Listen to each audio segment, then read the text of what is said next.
হচ্ছে। প্রথম গল্পটা হচ্ছে পপুলিস্টরা বেশি মিথ্যা বলে। এইটা একটা বহুল প্রচলিত যুক্তি। পপুলিস্টরা বা জনতুষ্টিবাদীরা বা জনমোহনবাদীরা এলিটকে, মানে ক্ষমতায় থাকা এলিট অংশটা সমাজে, তাদেরকে অবিশ্বাস করে, বিশেষজ্ঞদেরকে প্রত্যাখ্যান করে।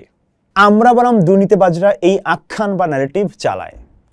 তাহলে বাম পপুলিস্ট আর ডান পপুলিস্ট দুজনেই বেশি মিথ্যা ছড়ানোর কথা। এইটা একটা গল্প। দ্বিতীয় গল্প হচ্ছে এইটা শুধু মতাদর্শের ব্যাপার, মানে ইডিওলজির ব্যাপার। সহজ দাবিটা হচ্ছে ডানপন্থী দলগুলা বামপন্থী দলগুলোর থেকে বেশি ভুয়া তথ্য ছড়ায়। এটাই সম্ভবত সবচেয়ে বেশি মানুষ বিশ্বাসও করেন। আর তৃতীয় গল্প হচ্ছে এইটা একটা নির্দিষ্ট মিশ্রণ বা কম্বিনেশন।